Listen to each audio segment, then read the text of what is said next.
غزل۔ کیا کہوں اپنے چمن سے میں جدا کیوں کر ہوا۔ اشعار 10۔ مشکل الفاظ کے معنی: اسیر، قیدی، حلقہ، گھیرا، دام، جال، جائے، یہاں اس کا مطلب مقام ہے۔ خلعت، قیمتی اور عمدہ لباس، تقاضا، طلب، مدعا، مقصد، مراد، خواہش، دام تمنا، خواہشات کا جال، حشر، قیامت کا دن، حسن کامل، ایسی خوبصورتی جس میں کوئی خامی نہ ہو، بے حجابی، پردے کے بغیر، پنہاں، چھپا ہوا، خود نما، اپنی خصوصیات کی نمائش کرنے والا، نسخہ، وہ پرچی جس پر دوائیں لکھی ہوں، درد فراق، جدائی کا غم، چارہ گر، علاج کرنے والا، لا دوا، جس کی دوا نہ ہو سکے، دیدہ عبرت، ایسی آنکھ جو کسی کو خوفناک حالت میں دیکھے اور سبق سیکھے، گل، پھول، خاک، مٹی، قبا، لباس، پرسش اعمال، جو کچھ دنیا میں کیا اس کا حساب دینا، رسوائی، بدنامی، ذلت۔ کیا کہوں اپنے چمن سے میں جدا کیوں کر ہوا، اور اسیر حلقائے دام ہوا کیوں کر ہوا۔ جائے حیرت ہے، برا سارے زمانے کا ہوں میں، مجھ کو یہ خلعت شرافت کا عطا کیوں کر ہوا۔ کچھ دکھانے دیکھنے کا تھا تقاضا طور پر، کیا خبر تھی تجھ کو اے دل فیصلہ کیوں کر ہوا۔ ہے طلب بے مدعا، ہونے کی بھی ایک مدعا، مرغ دل دام تمنا سے رہا کیوں کر ہوا۔ دیکھنے والے یہاں بھی دیکھ لیتے ہیں تجھے، پھر یہ وعدہ حشر کا صبر آزما کیوں کر ہوا۔ حسن کامل ہی نہ ہو اس بے حجابی کا سبب، وہ جو تھا پردوں میں پنہاں خود نما کیوں کر ہوا۔ موت کا نسخہ ابھی باقی ہے اے درد فراق، چارہ گر دیوانہ ہے میں لا دوا کیوں کر ہوا۔ تو نے دیکھا ہے کبھی اے دیدہ عبرت کے گل، ہو کے پیدا خاک سے رنگی قبا کیوں کر ہوا۔ پرسش اعمال سے مقصد تھا رسوائی میری، ورنہ ظاہر تھا سبھی کچھ، کیا ہوا کیوں کر ہوا۔ میرے مٹنے کا تماشا دیکھنے کی چیز ہے، کیا بتاؤں ان کا میرا سامنا کیوں کر ہوا۔ تشریح: اس غزل کے پہلے شعر میں اقبال رحمت اللہ علیہ اپنے چمن کی بات کر رہے ہیں، اور اپنا چمن کیا ہو سکتا ہے؟ یقینی طور پر آپ کا اشارہ اس واقعے کی طرف ہے جب حضرت آدم علیہ السلام کو جنت سے نکال کر زمین پر بھیجا گیا تھا۔ فرماتے ہیں کہ انسان کا اصل گھر تو جنت ہی ہے، لیکن میں اس واقعے کو دہرانا نہیں چاہتا کہ وہ کون سی وجوہات تھیں جن کی بنا پر آدم علیہ السلام کو زمین پر بھیجا گیا تھا۔ اپنے گھر سے نکلنا تو ایک طرف، جب انسان زمین پر پہنچا تو کیسے وہ حرص و ہوس کے جال میں پھنس گیا اور اس کی زندگی کا مقصد صرف مادہ پرستی رہ گیا۔ وہ دنیاوی چیزوں کو حاصل کرنے کی دوڑ میں لگ گیا، اور جس خدا نے اسے زمین پر بھیجا تھا وہ اسے بھول گیا۔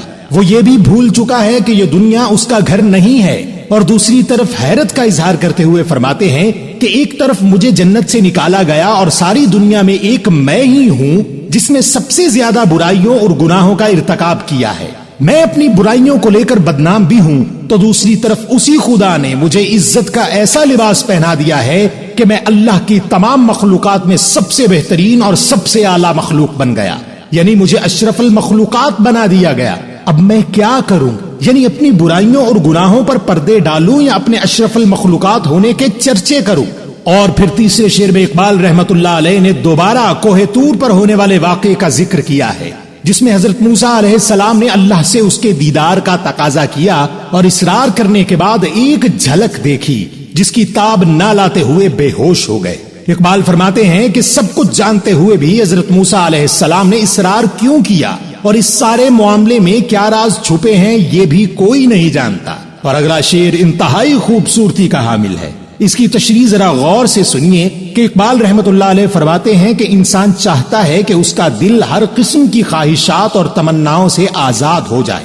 دیکھا جائے تو ہم انسان اپنے دل میں پلنے والی خواہشات کی وجہ سے ہی زندگی میں اپنے آپ کو مشکلات میں ڈال لیتے ہیں۔ اقبال فرماتے ہیں کہ جب انسان انتہائی مشکلوں میں گھرا ہوتا ہے تو وہ یہ چاہتا ہے کہ اس کے اندر سے خواہشات ہی ختم ہو جائیں، اور ساتھ ہی فرماتے ہیں کہ یہ چاہنا کہ ہر خواہش ختم ہو جائے یہ بھی تو ایک خواہش ہی ہے، یعنی خواہشات ختم نہیں ہو سکتی، ہاں البتہ کم ضرور ہو سکتی ہیں۔ اور پھر اگلے شعر میں فرماتے ہیں کہ اللہ تعالیٰ نے وعدہ کر رکھا ہے کہ وہ روز قیامت اپنا دیدار کرائے گا، لیکن دیکھا جائے تو اس دنیا میں بہت سے لوگ ایسے بھی ہیں جو معرفت کی دنیا میں بستے ہیں، جن کو اللہ نے قرآن پاک میں دوست کہا ہے۔ وہ لوگ کسی نہ کسی طرح اس دنیا میں بھی اللہ کا دیدار کر ہی لیتے ہیں، لہٰذا وہ وعدہ جو اللہ نے اپنے دیدار کا کر رکھا ہے اس کے لیے انتہائی صبر کرنا ہوگا، لیکن اس کے ساتھ ساتھ یہ بھی کہ اگر دنیا میں ہی لوگ اسے کسی نہ کسی طرح دیکھ لیتے ہیں تو پھر قیامت کے روز اپنا دیدار کرانے کا کیا مقصد ہو سکتا ہے۔ اور پھر اگلے شعر میں کیا ہی خوبصورتی سے اللہ کی تعریف بیان کی ہے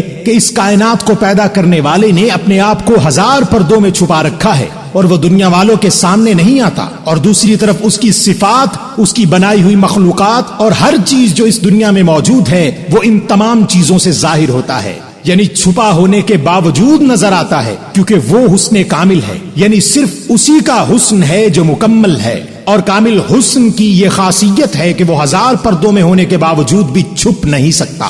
اس لیے اگر انسان اپنے ارد گرد دنیا میں موجود لوگوں اور چیزوں کا مشاہدہ کرے تو اسے محسوس ہوگا کہ اللہ یہیں کہیں ہے۔ اور پھر اگلا شعر بھی انتہائی ہے جس میں اقبال اپنے محبوب کے دیدار کی بات کرتے ہوئے فرماتے ہیں کہ محبوب سے جدائی ہی میرا پہلا اور آخری مرض ہے، اور اس مرض کا علاج میرے ڈاکٹر یا طبیب کے پاس نہیں ہے۔ اس کا کہنا ہے کہ جو مرض تم بتا رہے ہو ایسا کوئی مرض ہے ہی نہیں، میرا طبیب دیوانہ ہو چکا ہے، اس لیے کہہ رہا ہے کہ ایسے کسی مرض کا کوئی علاج نہیں، لیکن میں جانتا ہوں اس جدائی کا ایک ہی علاج ہے اور وہ موت ہے۔ جب انسان کو موت آتی ہے تو وہ خود ہی اپنے محبوب کے پاس پہنچ جاتا ہے۔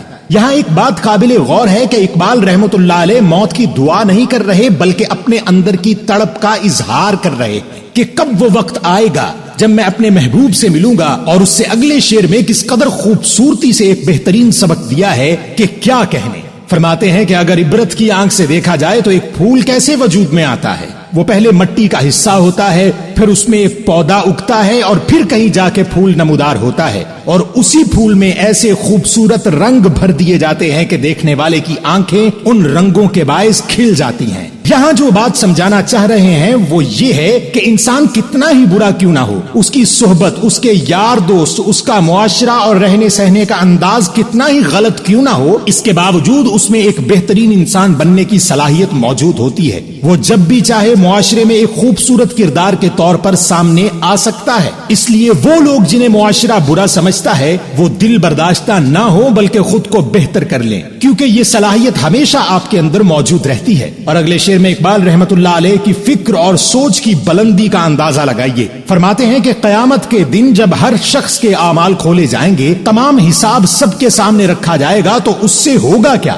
صرف انسان کی رسوائی ہوگی، وہ سب کے سامنے نظریں نہیں اٹھا سکے گا، شرم کے مارے زمین میں دھنس جائے گا۔ ورنہ دیکھا جائے کہ انسان دنیا میں کیا کر رہا ہے، کیا سوچ رہا ہے، کیا کرنے والا ہے، ہر ارادے کے بارے میں اللہ جانتا ہے، کیونکہ اللہ دلوں کے حال بھی جانتا ہے۔ لہذا کون سا گناہ کب اور کیوں کیا اس بارے میں تو اللہ پہلے ہی جانتا ہے۔ پھر قیامت کے روز سب کے سامنے گناہوں کا ڈبہ کھولنے کا مقصد صرف بے عزتی ہو سکتا ہے۔ اور اس غزل کے آخری شعر میں فرماتے ہیں کہ محبوب سے ملاقات کو الفاظ میں بیان نہیں کیا جا سکتا، لہٰذا یہ بھی بتانا ناممکن ہے کہ میں اپنے محبوب پر کیسے مر مٹا۔ اس کی وجہ یہ ہے کہ میں کسی بھی طرح بیان کرنا چاہوں بھی تو وہ انتہائی ناقص ہوگا اور سننے والے کو شاید اسی کیفیت کا اندازہ بھی نہ ہو۔ لہٰذا اس کے لیے تو ضروری ہے کہ اس ملاقات کو اپنی آنکھوں سے دیکھا جائے، اور جب محبوب کا انتہائی حسن آنکھوں کے سامنے آئے گا تو پھر اندازہ ہوگا کہ اقبال اس پر کیوں جان مارنے کو تیار ہے۔